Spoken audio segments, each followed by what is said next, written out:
زندگی در صدف خویش گوهر ساختن است. در دل شعله فرو رفتن و نگداختن است. مذهب زنده دلان خواب پریشانی نیست و از همین خاک جهان دیگری ساختن است. با نام یاد خدای مهربان. سلام، برنامه نوبت کتابخانه است و امروز ما در برنامه مهمان داریم. مهمان ما نویسنده است، ترجمان است، زباندان است و جهان گشته و جهان دیده است. در برنامه حضور دارند جورخان محمدов. بله. با برنامه خیلی خوش آمدید و یک کمی خودتون رو برای بیننده کتابخانه معرفی کنید که کی هستید و چی کار میکنید، امروز با چی کارو بند هستید. السلام علیکم بینندگان، شنوندگان و اهل مدنیت و اهل کتابخانه.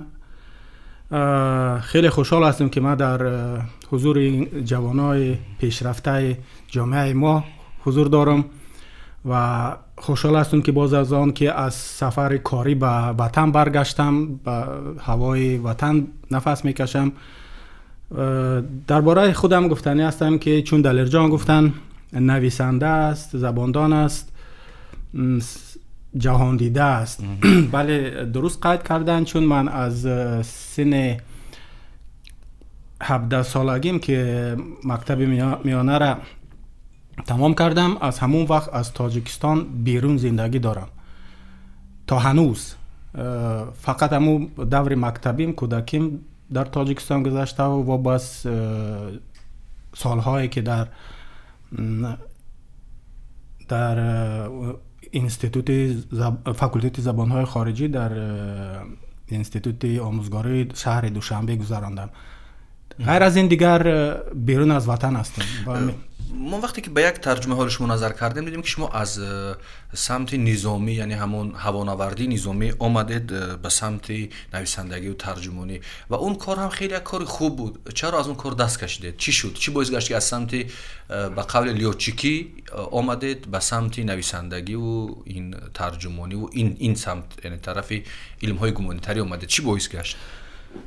سببهایش زیاد است. من از کودکیم آرزو میکردم که در نظامی باشم، خلبان باشم، لوچیک باشم، در همون کاری که کار مردی است در اونجا کار کنم. و از کودکی میدونستم که من بعد ختم مکتب حتما مکتب نظامی داخل میشم.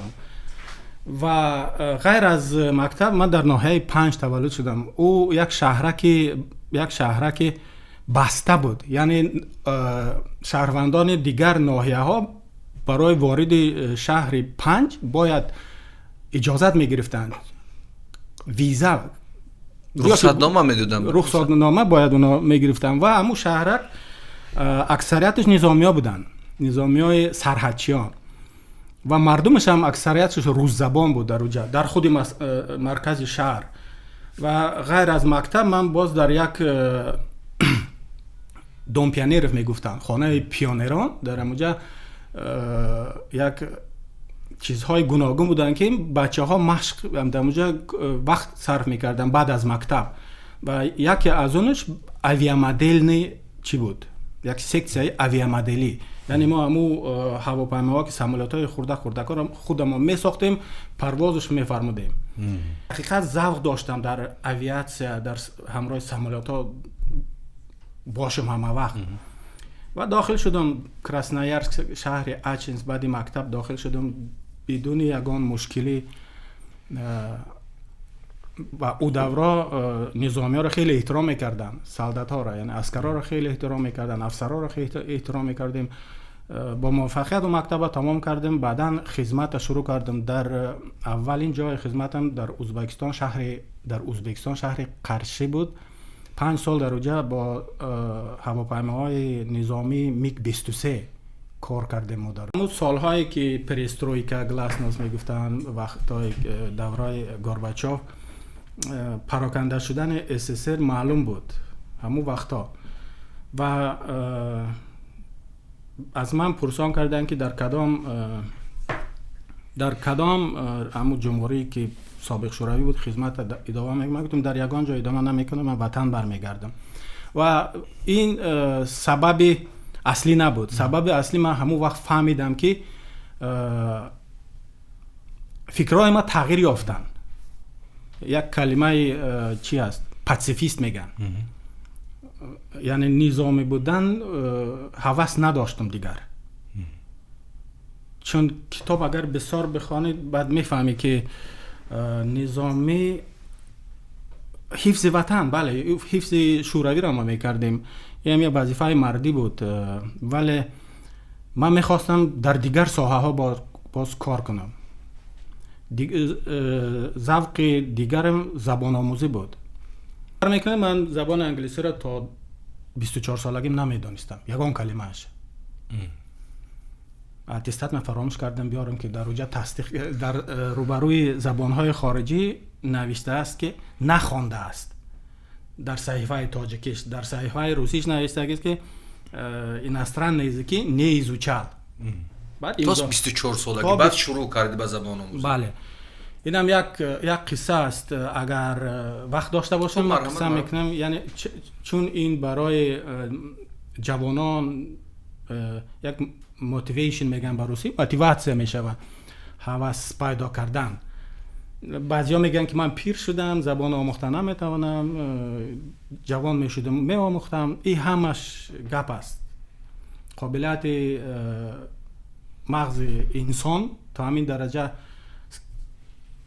مکمل است، سخت است که در هر سن و سال هر هنری نو را آموختن ممکن، هر زبان نو را آموختن امکان دارد. به همین خاطر ما وقتی که مکتب نظامی را تمام میکردیم در همو کازرمه ما گازت ها، مجله ها، روزنامه ها زیاد بود، مجبور ما میخوندیم. در یک روزنامه ما یک کوتاه اعلان را دیدم که желающий изучать иностранный язык. ما گفتم که این شانس من است. خواندم اونجا نوشته بود پولاکی 1 سال 33 روبل شوروی. از همو مجله، از همو روزنامه قایچی کرده گرفتم و کاغذه که در جیب من انداختم و گفتم که در اونجا نوشته بود که باید به همین آدرس مراجعت کنه، آدرس چیز اسنادات روان کنه، کاپی پاسپورت و دیگر چیز. ولی ما او وقت پاسپورت نداشتیم، ما واین بلیت افسری داشتیم. یعنی میگرفتم، من هنوز نداشتم اونه، هنوز کورسانت بودم. وقتی که گرفتم و جای و آدرس اقامت حتما ذکر میکردیم در اونجا. من نمیدونستم که کدام آدرس کنم، تاجیکستان، کراسنویارسک که میخواندم یا جای خدمت نو.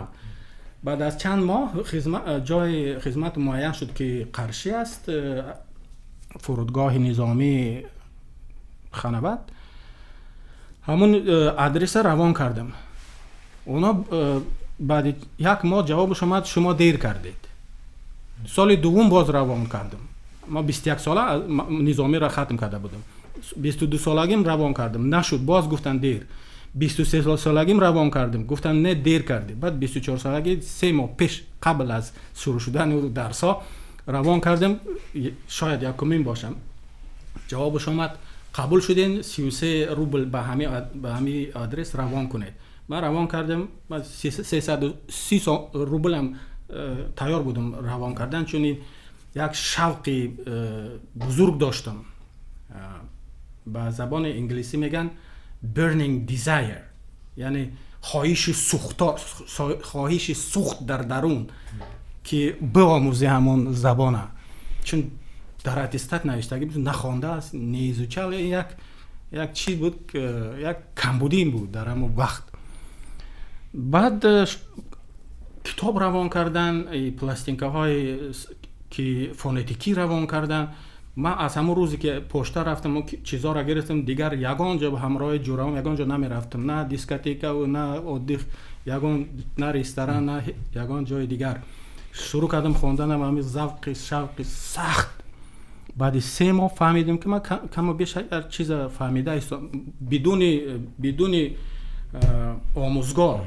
سوالها هزار سوالها پیدا میشدن، از کی پرسان کنی نمیفهمیده. از بچه‌هایی که خواندن زبان انگلیسی را میپرسم این چی میشه، چرا اینجوری نوشته میشه، تلفظ اینجوری. اما فراموش کردیم وقتی مکتب میخواندیم. بعد در همون ارتشی که ما خدمت میکردیم یک وظیفه بود، نریت میگفتن او را، و دیژورن زوینو، یعنی 3 هواپیما، 3 سامالیات 14 روز باید آماده میشدن بعد از 3 دقیقه در آسمان باشن.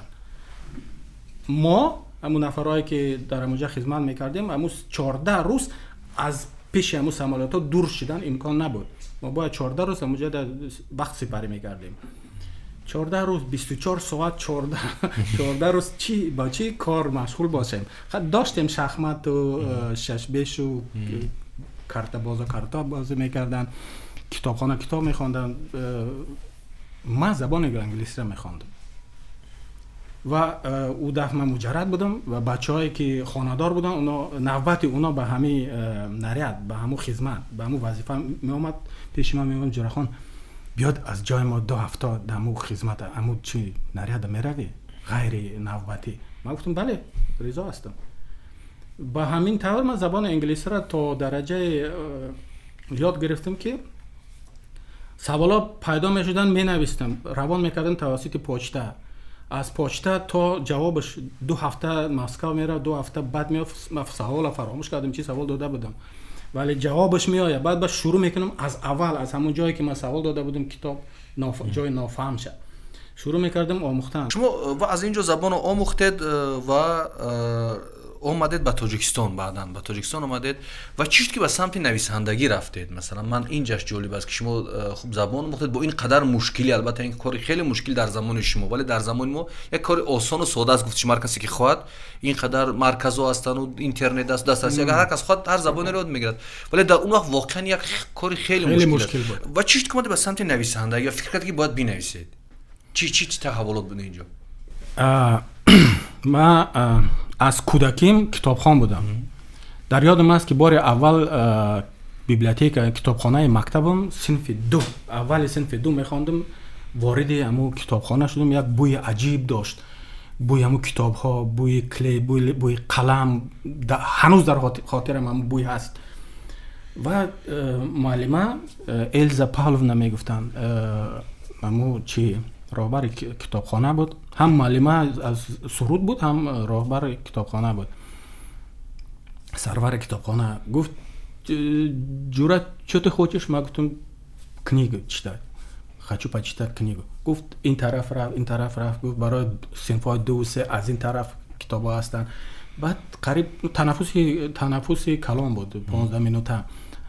گشتم 2 کتاب گرفتم از اونجا، انتخاب کردم. یک تاش درباره ریکشا، یک بچه جوان هندو در هندوستان روزشب با ریکشاگی میگذارن، یعنی یک کالسکه است، آدم میکشه، مسافر میکشه، خیلی زندگی سخت داشت. گرفتم کتاب خانه آوردم خواندم پیش مادرم گوش کرد گفت درباره چی هست کتاب؟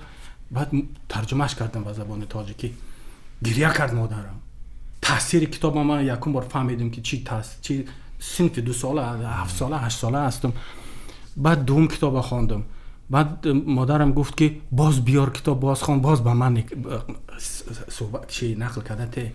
همینطور من آموخته شدم این کارا کردن. بعد خودم خیلی ذوق زیاد پیدا کردم از کتابخانه.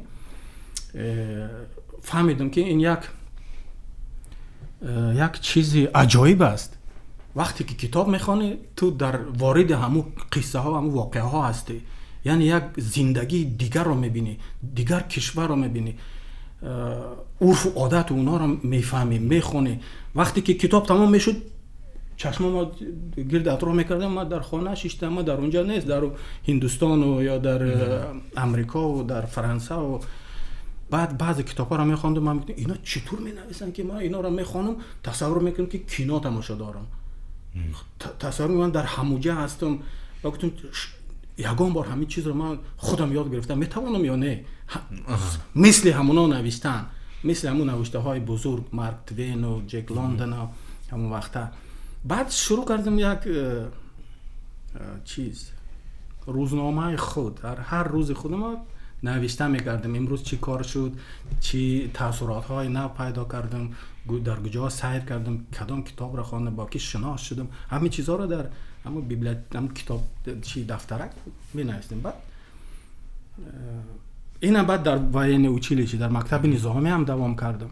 بعد شروع کردم قصه کوتاه نوشتن. بعد که یکی از همخدمتام پیدا میکنه این کتابچه ما رو میخونه، میگه جورا تو سام نپیسال. میگم بله سام نپیسال. میگه не может быть میگه زبان ادبی روسی مکمل است. میگه ایرا از یگان نویسنده تو کوچ بردار کردی، کپی کردی اینجا نویسید. ما میگیم خیلی بکو از کدام باشه. بعد باوری پیدا شد که خودم همین کارا کردم میتوانم. یعنی نویسندگی از خوندن کتاب و ذوق به کتاب شروع شد و بعد رفتید گفتید خیلی وقت است که اصلا در تاجیکستان زندگی نکردید، در کشورهای خارج بودید و چی تفاوت‌هایی را دیدید و امروز فکر میکنید چی تجربه های اونها دارن که ما باید از اونها آموزیم در مورد کتابخوانی و فکر میکنید به اندیشه شما کدام ملت کتاب بیشتر میخواند از دید خودتان، از کشورهایی که سفر کردید و اونجا کار کردید؟ چون من گفتم در مکتب نظامی در کراسنویارسک کار میکردیم، در امور روتای ما که من میخواندم 227 نفر دانشجو بود، کورسانت بود، اکثریتش از روسیه بودن، اوکراین، روسیه و بلاروسیا، کم تعداد از آسیای میانه. تاجیک من تنها خودم بودم. بچهای روس از دوشنبه بودن و حالا اونا روس زبانا بودن و امو بین اوچیلیش مکتب نظامی ما بیبلیوتک خیلی بزرگ داشت. هر روز امو 227 نفر همکورسان من هر روز در نوبت می ایستادن که یک کتاب، مثلا کتاب دیتی اربعه همون وقت نه پیدا شده بود و بینه میر چخوف، کتابای چخوف، همون کتابا در نوبت بودن. در همون بیبلیوتک اونا کم بودن، تعدادش کم بود. بعد من فهمیدم که من یکی از کتابخوان‌های ضعیف هستم بین اینا. اونا خیلی کتابای زیاد مطالعه کردن، میخونن. بعد من رفتن گرفتم هر روز. اما وقت ما فکر میکردیم که روسیه یعنی شوروی سابق کتابخانه زیادی داره، بهتر داره و شوق زیاد به در همون زمان شوروی را فکر میکردید چون ولی بعد پراکنده شدن سابق شوروی الان معلوم میشود که نه، روسیه فعلا نداره اونقدر کتابخانه زیاد. شاید مشکلات های اقتصادی این هوس را برکنار کردن یا دیگر سبب ها، نمیدانم. وقتی که من گفتم بسیار سفر میکردیم، در همون فرودگاه ها میشیشتیم، وقتی که منتظر پرواز دستی 2 ساعت 3 ساعت 4 ساعت میگردیم، بسیار همون مسافران کتاب در دست دارن، وقت به اون خواندن صرف میکنن. بعد میپرسیدم این کتاب چی است، از کجا پیدا شد؟ امریکایی است، فرانسوی است، ژاپن است، چینی است، هندوستانی است. بعد همین سوالی که خودت از من پرسان کردی در مغز من پیدا شد. گفتم که من فکر میکردیم شوروی بسیار میخوانن، میبینیم دیگر ملت ها هم کتاب میخوانن. در نظر من همون وقتا امریکا و ژاپنیا کتاب در همون فرودگاه که میدیدم بسیار کتاب میخوندن، نظر میکردم به اونا کی هستن. و بعدا در وقتی که اینترنت پیدا شد، از اینترنت گفتم که از اینترنت بفهمم کتابخانه الان کدام کشور است و فهمیدم که میگن در اونجا نوشتگی بود، نمیدونم درست است نادرست است این معلومات. فعلا در یکم جا چین است برای کتابخانه، بله. دوم هندوستان. این ما در تعجب مانده بودم که هندوستان شاید از شماره اهالی باشد. شاید من فکر کردم که اونا 1.5 میلیارد اهالی دارند. شاید از تعداد اونا اگر فاحش شگیره شاید اونا زیادتر میشوند. ولی در اصل من فکر میکنم کشورهای سابق شوروی هنوز کتابخانه‌های بزرگ، کتابخانه‌های خوب هستند، نامدار هستند. و اروپا، آلمان، فرانسه، استریا، نروژ، همون کشورهای بالتیکی همونا فکر میکنم بیشتر کتاب میخوانن. اونایی که قدرتمند نشد بیشتر میخوانن. نه در یک مصاحبه گفتید که در تاجیکستان با نویسندگی نمیشود روز گذراند، این آدم گرسنه میموند. چرا به این خلاصه آمده شما که در تاجیکستان نمیشود با نویسندگی، با کتاب نوشتن روز گذراند و زندگی کرد؟ روی چی حساب کردید شما؟ برای که اینمین کتاب اولین که من چاپ کرده بودم سال 2011 هنوز کار میکردم، یعنی به نام پامیرسکی راسکاز، قصه های پامیر یا حکایه های پامیر. اکثریتش درباره پامیر است و 100 نسخه نشر شده بوده. 100 نسخه با پول خودم، چون من در سازمان ملل متحد کار میکردم امکان داشتم این کار را بکنم، چون یعنی از حساب شخصی خودتون 100 دونه کتاب نشر کردید؟ بله. ولی امو نشریات که این چی کرد، گفت 100 دونه گفت زیاد است، میخوای ما کمک کنیم بفروشیم کتابات در مسکو. 100 دونه زیاد است تو گفت؟ گفت 100. گفت اکثریت همین نویسنده که کتاب اول چاپ میکنن 50 30 40 100 میگه کم آدم 200 اصلا کسی چی نمیکنه. نویسنده تاجیکستان و روسیه هم بعضیاش 2-3 عدد فقط نشر میکنن که ببینن مهنت خودش را در کتاب ببینن، در کاغذ ببینن. من 100 نفر 100 چیز کردم، گفتم که برای من تقریبا 15 تاش روان کنید، من برای جرام امضا میکنم، دستخط میزنم، تقدیمشون میکنم. گفت دیگراش چیکار کنم؟ دیگراش گفتم چیزی کنن. اونا گفتن که ما اجازه میدید در بیبلیوتک فدراسیون روسیه قید کنیم این کتاب را. گفت خیلی جالب است. متخصصان ادبیات روسی گفتن کتاب جالب است، یعنی خواندن ذوق پیدا میشه گفت از خواندن این کتاب. ما گفتم اگر شما این توصیه را کنید، ما گفتم بگیرید. گرفتن در همون کتابخانه در روسیه سودا کردن. بعد به من گفتن که 10,000 یا 12,000 در یادم نیست، 12,000 روبل روسیه گفتن کتاب شما درآمد آورد. گفت کجا روان کنیم؟ ما در اون وقت در نیپال کار میکردم. نیپال روان کردن مشکل بود. تاجیکستان کسی گفتم به ایان قوم گفت به نام خودت باید روان کنیم.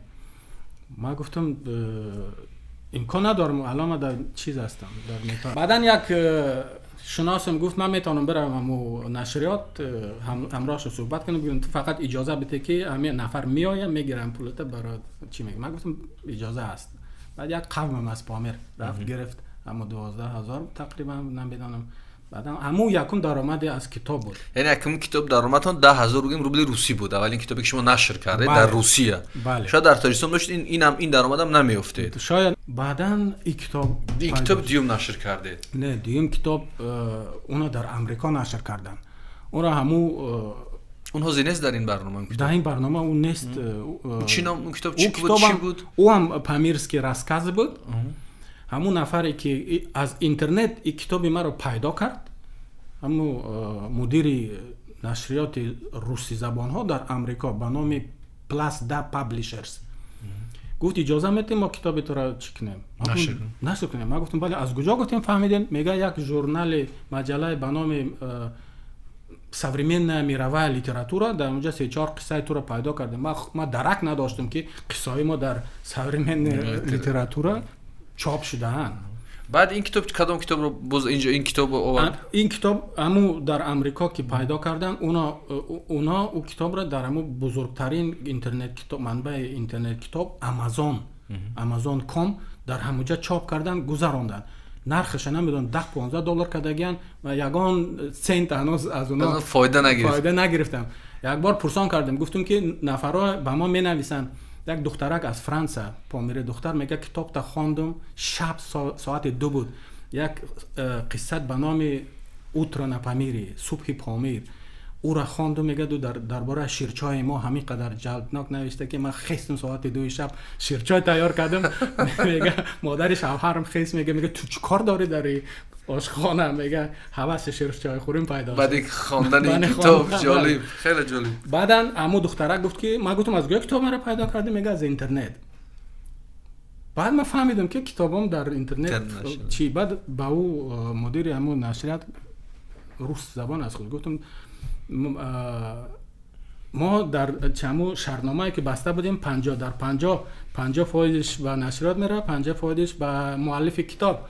گفت بله میفروشیم کتابات، ولی کل همو درآمدی که ما میگیریم از فروش کتاب تو به دستگیری کردن سایت تکنیکی کتابت میره. میگه من گفتم چی گپ است؟ میگه ما همو کتابت میگه سایت داره، در حقیقت هست داره ممکن تره. الان من واردش نشدم چند بخش، چون یگان 12 سال میشه یک سنت هم اونا با من روانه کردن. بعد از کانادا با ما با یک نامه دیگر رسید. باز هم روش زبانای نشریات روش زبان از شهر تورنتو اونا گفتن که ما کتاب تو را بی پول چاپ میکنیم. ما گفتیم باشین چاپ کنیم. اونا هم چاپ کردن. یعنی این کتاب دیگر کتاب است؟ نه، اینم او کتابی که در امریکا چاپ کردن همین کتاب است ولی 3-4 قصه نو نوشته علاوه کرده بودم. بعدن وقتی که اینا به من مراجعت کردن با 3-4 قصه دیگر نوشته بودم، اونا ایجا علاوه کردم و روان کردم به کانادا. اینا در کانادا نشر کردن؟ بله، در تورنتو. در تورنتو. اینا اون خودشون با مبلغ خودشون چاپ کردن. سال 2016 نشر شده است. امن یاردانیا. این خاطرات شما است. این کتاب نه، این با فکرم 15 سال بود. سال 2015 تعداد نشر تعداد نداره. نه فاکولته این از دوشنبه، این در فاکولته زبان‌های دوشنبه اند. این زبان‌های خارجی دوشنبه نام این خیلی نام مونده. ولی همین حاوی قصه های پامیر قبلی هم هستند. در اوجه هستند. یعنی یک قسم کتاب یک جلدش در داخل به نام پامیرس که راست در داخل این نشر شده. بعدن این کتاب از اینجا منشأ گرفت. این دیگر این همین کتاب است. این هم همون کتاب ولی اینجا هم باز قصه های یک 10-15 قصه یعنی هر یک کدومش قصه های نو وارد میشه. نه وارد شده. الان باز چند قصه نو پیدا شده اگه اونا رو هم اگر اینجا وارد کنیم با یک 300 صفحه شده. یعنی این قصه همش از پامیر قصه میکند، از فرهنگ مردم پامیر یا از حکایت. این فرق نداره. نه فقط در همو مندرجش اگر ببینید در اونجا هست راسکاز از других стран، یعنی از دیگر کشورها. یعنی قصه‌ای که در دیگر کشورها شما داشتید اونم روی این کاغذ آوردید. با طرز بدیهی همون قصه‌ای که خودم سرگذشت کردم با طرز بدیهی می‌نویسم. این سال 2018 در ایزداد استورکا در سنت پترزبورگ نشر شده بود است. یعنی کتاب‌های هموطنان ما در کشورهای برون مرزی. ولی به هر صورت شما این کتاباتون در خارج گفتید نشر شد و مبلغ هم به دست نآورد. ولی گفتید در تاجیکستان آدم وقتی که نویسندگی میکند گوشه نمیموند، یعنی احتمال گرسنه نمیموند، یعنی هیچ درآمدی از این کتابا شما نگرفتید. شما برای هر روی همین حساب کردید که یعنی نویسنده گرسنه نمیموند. از این ما 300 نفر تعداد چاپ کرده بودم. الان شاید 100 تاش مونده. روزهای اول خرید خوب بود چون از او کتاب هنوز فهمیده بودن که جالب دقت است، کتاب جالب خواندن است. همونا که در همون گروه ما تاجیکستانیان باز پرسان کردن یک چند تعداد فروختم. اگر به زبان تاجیکی نشر میشد فکر نمیکنید که باز خریدارای بیشتر هم پیدا میکرد در داخل کشور؟ منظورم فکر میکنم که باز شاید کمتر هم میشد اگر با زبان تاجیکی. اکثریت خوانندگان دوشنبگی ها هستند که در آلمان زندگی میکنن، در روسیه، در فرانسه، در کشورهای گوناگون. اونا میگن که تو همون دوشنبه قبلی را اونجا مینویسی درباره کوچه ها و کافه های، درخت های چنار ها و کمسمالسک اوزره و زینت گفته که جاها بودن، مغازه نام های مغازه قبلی کونه ها شما در اونجا ثبت کردن. میگه گریه میکنیم، میخونیم گریه میکنیم. با فکر میکنیم که امو نفرایی که خرید کردن در اینترنت به همین سبب اکثریت اگر به زبان روسی و تاجیکی امکان نداشت که زندگی را پیش بری با درآمد کتاب فروشی یا کتاب نویسی. الان نویسنده های بزرگ هم نامدار هم در حدود سابق شوروی، در روسیه، اوکراین و بلاروس، اونا هم اونقدر از فایده ندارن. علتش چی است به فکر شما؟ از سبب اساسش چی میتونه باشد؟ علتش با فکرم بعد از همون پراکنده شدن سابق شوروی ذوق به کتابخوانی کم شد. یعنی فکر میکنم علت اولش سبب اقتصادی است. کتاب هم قیمت الان. ببینید یک آدم برای خرید یک ماشین زیبا، یک خانه خوب یا رفتن به یک طرف خانه خوب قریبا پول دارد. در فرض کنیم در دوشنبه، یعنی خیلی از مردم این چیزها را دارد. بسیارا میگن همیشه یک گپ مثال میگن که علتش علت اقتصادی است. اگر علت اقتصادی باشه مثلا نرخ همین کتاب شاید نرخ یک برگر یا نرخ یک شاورما باشه در همین دوشنبه، تقریبا همین گونه است. چرا این امکان دارند ولی شما میگید که امکان شاید اقتصادی است که نمیخونن مردم؟ اونا ذوق کتابخوانی ندارن. یعنی چه مسئله ذوق است، مسئله فهمیش است، مسئله دانش است. وگرنه من با این فکر روزش نمیتونم که اگر صرف مسئله اقتصادی باشد خیلی امکانات ها دارن مردم برای دیگر چیزها خریدن. یک عکس تو من دیدم در بین انبوه از کتاب ها نشسته تو کار میکنید. خیلی کتاب ها زیاد هستن. اون کتاب ها در دوشنبه هستن و در جای دیگر هستن. و چی کتاب ها هست؟ اون کتاب های شخصی که خودم است. ما در همین وقتی که از مکتبی شروع کردم کتابخانه را، بعداً در همون قرشه خدمت میکردم. اون وقتا کتابخانه خیلی کار چی بود، یعنی کتاب پیدا کردن مشکل بود. اون وقتا مردم کتابخان میرفتن از صبح در مغازه کتابخان در نوبت در آچرید می ایستادن که همون 40 عدد یا 50 عدد کتاب نو که وارد شد در اون مغازه استاد کنن، 1 ساعت 2 ساعت 4 ساعت همون کتاب بخرن. و من میخریدم همون وقتا. از اون وقت کتاب جمع کردید؟ همون وقت کتاب جمع میکردم، ولی اکثریتش گم شده. چون اگر مجرد باشه در اتاق در یک خانه کرا میگیری، در کازرم زندگی میکنه، دوستات میگیرن کتابا بر نمیگردانن، اکثریتش گم شده. کتابای خیلی خیلی نامدار و نویسنده‌های نامدار، ولی یک تعدادش مانده هنوز. همون عکسی که شما دیدین از همونا هستن. از زمان شوروی خیلی با نوستالژی یاد میکنه. شما مثل از همون گروه افراد هستید که از رفتن شوروی غمگین هستید؟ ما نمیتونیم که بگیم که هم غمگین هستم یا خرسند هستم. شخصی خودتون چی بود مثلا رفتن از شوروی؟ خب رفت، یک دولتی بود پراکنده شد رفت. شما هنوز افسوس میخواد که کاش اون دوره میشد نویسندگی میکرد و کتابو زیادتر خوانده میشد، مردم زیاد میخوند. خب هر کس در این دیدگاه هر نظر خودش داره. من میخوام نظر شخصی شما. نظر شخصی من این است، او شوروی یک جمهوری، یک کشور بزرگ بود، خیلی قوی در جهان که حرمت و احترام داشتند از شهروندای شوروی را. واسه خودتون گفتید که ما در ونگری رفتیم و احترام نمیکردیم. این در او را من درک کردم همون وقت که اونجا فهمیدم. و او وقتی که من در شوروی خدمت میکردم، افسر خدمت چی بودم، کشورهای نامدار و بزرگ چون امریکا، آلمان، چین، خب یک قدرت نگاه میکنن شوروی، نه که با احترام داشتن که دوستش می‌داشتن. سابق شوروی قدرت هم داشت، ارتش خوب داشت. ما در همون ارتش 12 سال قریب خدمت کردم. من میدونم همون خلبان‌های شوروی را، اونا نه فقط روس بودن، از هر ملت شوروی در اونجا خدمت میکردن. چطور اونا خدمت میکردن؟ چطور پرواز؟ همون ارتشی که نتونست پاشخوری خودش حمایت کنه و نتونست در افغانستان پیروز شود، همین ارتش، یعنی همون ارتش قدرتمند شوروی همینه که نمونه‌اش هم در افغانستان دیدیم. بله، این او سبب دیگه دارد. این سیاست است. سیاست است. ولی از نگاه شما قدرت بود به هر صورت شوروی. بله، در هر همون همخدمتان همراهش که خدمت کردم میدونم چی متخصصای عالی درجه بودن. یک چیز از شما جالب گفتید که ما نوبت میستادیم در کتابخانه ها. خب هر نفرم که اینجا میاد میگه زمان شوروی کتابخوان زیاد بود. بله. این بود و آن بود. ولی یک سوال به ذهن ما همیشه خلق میشه. ما اصلا که ندیدیم شوروی را، ذهن ما خلق میشود که با این تعداد کتابخانه و دانش و مکتب‌های قوی حاصل این چی بود؟ حاصل این مثل اروپا و امریکا و آلمان و ژاپن تکنولوژی های قوی نداشتن، یک زندگی درست حسابی نداشتن. ما از شکل همین قهوه‌خانه ها و چایخانه ها چیزی که از شوروی باقی موندن میبینیم، یک چیزی به در بخور نساختن. برای ما اون کتابخانه اون دوره مثل افسانه میتابد، مثل اینکه این یک شعار خالی است که اون دوره بیشتر میخوندن مردم. اگر که یک نسل اینقدر دانشمند میخوند، چرا حالش بعد اومد سال 92 این شد و این کشورهاش اینقدر عقیم مونده است؟ هر کشوری که پس از شوروی است عقیم مانده است. درست. اون دوره تبلیغات زیاد بود برای کتابخانه. منظور من حاصل کتابخانه را میگم.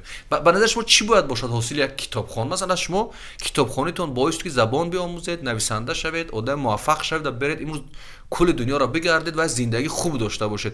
آیا آخر کتابخانه همین نباید باشد؟ یعنی به رفاه رسیدن مردم، تغییر کردن زندگی مردم؟ و چرا اونقدر کتابخانه نتوانه زندگی مردم تغییر دهد بعد پاشخوری شوروی؟ من خودم هم در تعجب هستم چرا این کار نشد. چرا نتوانستند مردم شوروی باز دارن همون کشور کتابخان را، کشور بزرگ را هم از جهت اقتصاد هم ابرقدرت بود و هم از طرف انسانیت یعنی نگهداری. از شما بگی وقتی میگید که من در فرودگاه ها بودم و میدیدم مردم چین کتاب میخونند، مردم ژاپن کتاب میخونند، مردم آمریکا کتاب میخونند، من به این گپ شما باور دارم. چرا؟ چون نتیجهش هم میبینم که اینها چقدر پیشرفت کردن. ولی این هر کسی میگه که در زمان شورای ما زیاد میخوندیم نسبت به دیگرها. من در این سوال در شک میافتم که چرا. چون یکی از هدف برنامه ما همین است که ما ریشه‌کاوی کنیم، ما یابیم که بالاخره یک کتابخوان به کجا باید برسد، یک آدم کتابخوان در نهایت کتابخوانش باید چی باشد. من میفهمم منظور خود چی است در این سوالات و من گفتم خودم در تعجب هستم چرا این کار شد. یعنی یک کلمه داشتم، یک درباره سابق شورایی میگفتن که ژلزن زنویس، در اگر شنیده باشید علی جان ژلزن زنویس یعنی پرده آهنین. بله ما مثلا اگر ذوق با گروه بیتلز پیدا میکردیم و بیتلز گوش میکردیم، امکان گوش کردن او در آمد در کتاب در مغازه ها دیسک نه پلاستیک های اونا رو پیدا کردن امکان نبود. او دوره اگر کسی اون پلاستیک ها رو داشت یک آدم چی حساب میخورد که این امکان داره بیتلز گوش کند. ما در امو صدای امریکا گفتگی یک رادیو استانسیون بود، اون گوش میکرده، اونم من بود گوش کردن اون چیزا را. ولی آهسته اون چیزا را یعنی ما یک کشور پوشیده بوده. شما از دور میستید و با سازمان‌های مهم هم همکاری کردید. وضعیتی همین تاجیکستان رو همچون یک فرد، یک شهروند، یک نفری همین ملت چگونه بها میدید و چی باید کرد که در اینجا علم، دانش و کتابخوانی حاکم باشد، نه جهل و زورگویی و بی‌آدابی و بی‌عدالتی؟ چی باید ما کنیم به فکر شما؟ تلویزیون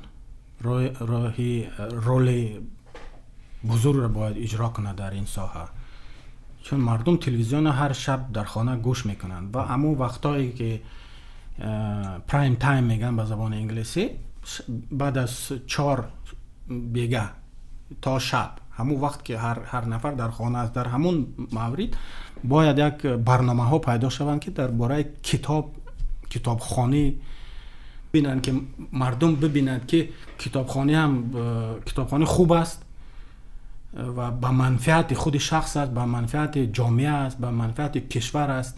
همون دانایی علمی همون نفری که کتابخوان است از نفرهای کتاب نمیخوانن، من مطمئن هستم که زیادتر بالاتر است. یعنی نمونه نشان بدیم که یک آدم کتابخوان بهتر از اونه که نمیخواند.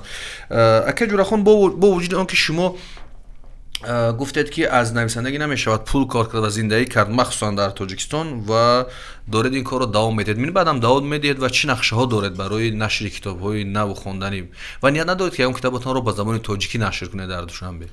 نیت دارم هم با زبان تاجیکی هم با زبان انگلیسی. اول میخوام با زبان انگلیسی، چون خودم متخصص زبان انگلیسی هستم. الان قابلیت مترجم کردن از زبان روسی یا تاجیکی با زبان انگلیسی دارم، ولی وقت نیست. یک نویسنده ژاپن خاروکی موراکامی با فکرم گفته بود که کاش که وقت خریده میشد برای کتاب نویسی. یعنی اونم در یک جا کار میکرد، شب و روز کار میکرد، در یک در کافه کار میکرد و یکم کتاب او слушай песню ветра، نوای شمال را گوش کن، همون کتابش را بعد ساعت 12 شب تا صبح می نویسه، صبح با کار می رود.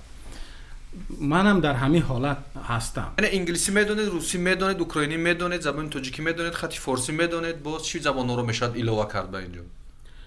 ترکی را میفهمم، فرانسوی را میفهمید؟ فرانسوی را میفهمم،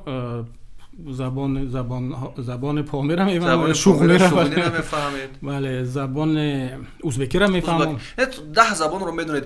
این در عصر امروز یعنی مهم است دانستن 10 زبان برای یک نویسنده که چون جهانی شود، برای یک دانشمند، برای یک نمیدونم یا چی است اهمیت این زبان دانی؟ این مهم است، ولی مجبورن نیست. مهم است از آن چی سبب که اگر مثلا تو یک زبان را دانی تو یک انسان هستی، یعنی قوه یک انسان را داری. دو زبان را داری، قوه دو انسان را داری. 5 زبان را داری، قوه 5 زبان را داری. انسان را داری. بله، این هم مفکوره تفکر شعور وسیع میکنه.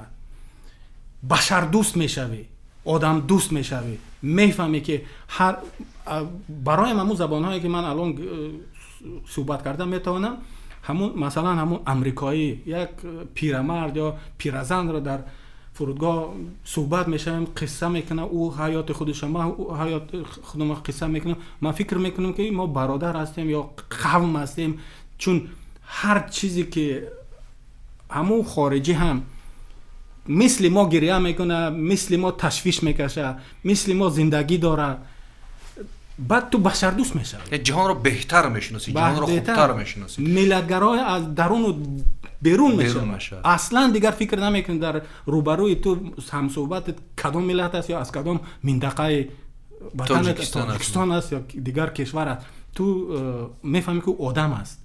بله.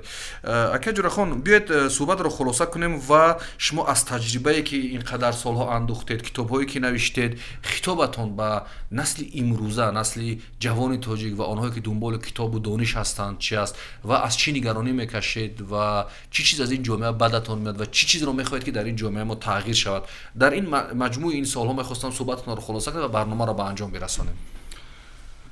با نسل جوان من میخواستم توصیه بدهم که بخوانید، علم بیاموزید. این بهترین چیز است در این زندگی، علم آموختن.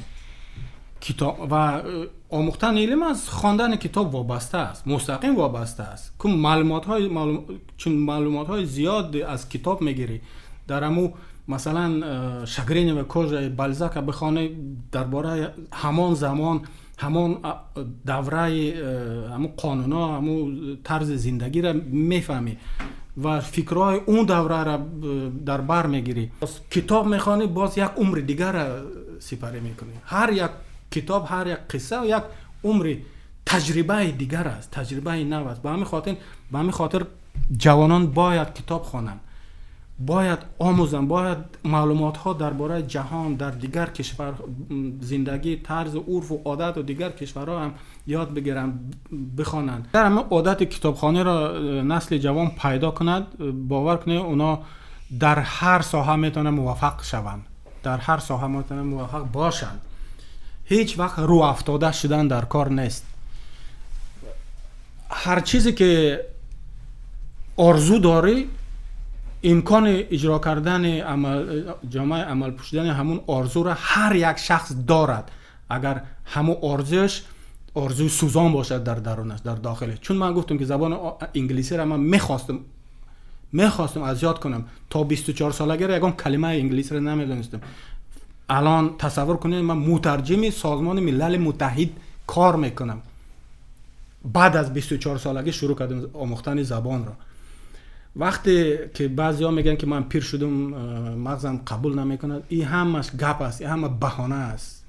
من 48 سالگیم مرا روان کردن نیپال کار کنه، 48 سالگیم. بعضی ها میگن که 48 ساله قریب نفقه برآمدن است، در ارتشا 45 میبرم. من چون من آفیشل استاف بودم، یعنی نفر رسمی همون سازمان، با ما ماشین جدا کردن، گفتن که بیا از جای اقامت تا دفتر ماشین بره و بیاره تو را. من گفتم نه، من پیاده میگردم، چون پیاده گشتن بهترین چیز از آموختن همه چیزی در گرد اطراف. روزهای اول فهمیدم که بعضی کلمه هاش همون نیپالی ها، بعضی کلمه هاش از فارسی است. با تاکسی روزهای اول با تاکسی بعضی جایها میرفتم، اون میگفت که نزدیک آرد. من گفتم چی کلمه چی ما انگلیسی میپرسم، میگه قریب اومدیم، نزدیک یعنی. بعد میگه که من با زبان انگلیسی میگه I want to go to the shop to buy something and I will continue. Is it okay? فرصت داره. میگه بعد یک کتاب نیپالی رو گرفتم، مطالعه کردم او از گروه زبان نپالی از گروه زبان ایندویوروپایی بوده است داخل، یعنی سانسکریت ایندویوروپایی اکثریت کلمه ها از زبان فارسی. بعد در حدود 3 ماه روان گپ زدن را یاد گرفت با زبان نپالی. با زبان نپالی. همون تاکسیست که من هر روز میبرد جایهای گوناگون، یک روز همراهش نپالی حرف میزنم، میگه که تو از کجا هستی؟ میگه این قدر روز همراه من انگلیسی گپ زدی. من گفتم الان نپالی را یاد گرفتم. خودت نپالی نیستی؟ ما گفتم نه. میگه من بخشش باید از تو پرسم. میگه تو شاید در اینجا زندگی کرده باشی، پیش قبلا زبان ما رو اینقدر روان گپ میزنی، الان یا در 50 سالگی زبان نپالی رو در همون وقتی کاری آموختید؟ وقتی کاری بدون کتاب، فقط با صحبت. درود بر شما. و قید میکردم هر کلمه نوی که همکاران میگفتن من قید میکردم و همون روز استفادهش میبردم اون کلمه رو که در مغز بماند. بعد تاکسیست یک سخن عجایب گفت به من، گفت که من فکر کردم تو خارجی هستی، هر روزی که من تو رو از اینجا تا اینجا اوجا میبردم 300 روپیه میگرفتم بخشش. میگه از 90 زیاد نیست. میگه تو از یعنی زبان آموزی چقدر فایده شد میرسه. گفت که انسان ها دیگر همون ملت میشه، انسانی همون یاد میگیره دیگر، اون بخش به اون نزدیک میشه. بله خیلی قصه جالب، خیلی قصه جالب است. ولی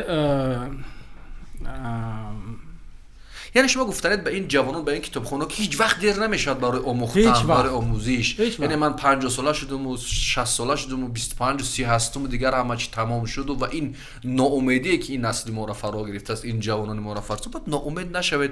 ببینید یک نفر در 50 سالگی برای کار رفته است نپال و در ظرف 3 ماه آموخته زبان نپالی رو، و چیزی که برای ما فکر میکنیم غیر امکان است. بله غیر امکان نیست. من گفتم شعور یا زیر شعور انسان همین قدر سخت است، همین قدر قدرت قابلیت داره که ما نمیدونیم. عالمان هنوز بحث دارن درباره این.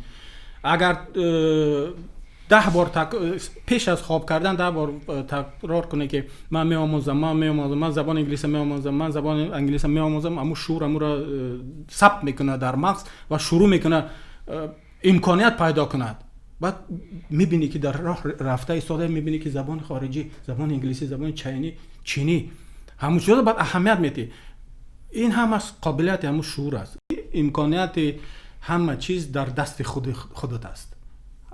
دستگیر کردن یا موفق شدن در آموختن زبان از خودت وابسته است، از معلم وابسته نیست، از خودت وابسته است. سلامت باشید. بار دیگر به برنامه خوش اومدید. در این پیروی گفته شما من همین گفتم که ما هم تهیه کننده برنامه کتابخوان، کتاب میخونن، به دست کتاب میگیرن، مطالعه میکنن، خیلی دوستشون داریم و همیشه آرزوی ما، شعار ما، خواسته ما در این برنامه این است که روز فرا برسد که مردم عزیز تاجیکستان، مردم شریف تاجیکستان یکی از سرمطالعه ترین مردم جهان بشوند. و با بیننده کتابخانه میرا گفتنم که هر قهرمانی که به برنامه دعوت میکنیم، با هر نفری که صحبت میکنیم، اینها واقعا مکتبای خوب زندگی را گذاشتن، کتابای زیاد خوندن، اونها نمونه هستن برای ما و یکی از نمونه‌اش همین اکای جورخان که زیاده از 10 زبان رو فرا گرفتن و واسه از سین سالشون هنوز تلاش میکنن که با زبان‌های نو بیاموزن، کتابای نو مطالعه کنن و چیزهای درست و چیزهای دیگر برای ما بنویسن. در زمانی که جهان خیلی ناآرام است، پرتلاطم است، نباید ما روح افتاده بشویم، هیجانی بشویم، احساسی بشویم. باید یک انسانی عاقل، یک انسانی دانشمند، یک کتابخوان بشیند و در یک نگاه تازه، نگاه آرام به جهان داشته باشد، انسان دوست باشد و هدف ما این باشد که تغییرات را برای خودمان در زندگیمون وارد کنیم. تغییرات از آسمان نمی آید، دگرگونی از یک جای برای ما وارد نمی شود و هیچ کس این تغییرات و این دگرگونی را برای ما تحفه نمی کند. سازنده این تغییرات ها، سازنده پیشرفت ها و دست دادن به گام های جدی خودی ما هستیم که از خانواده خود شروع میکنیم، به در حولی خود و همین خیل میبینیم به جامعه و هیچ وقت ناامیدی رو نباید به خودمون راه بدهیم. همون گونه که مولانا میگوید تو مگو همه بجنگند و ز صلح من چه آید، تو یک نی هزاری تو چراغ خود برافروز. این برنامه کتابخوان بود. تا برنامه های آینده در حفظ و پناه خدا باشید. خدای مددگارتون.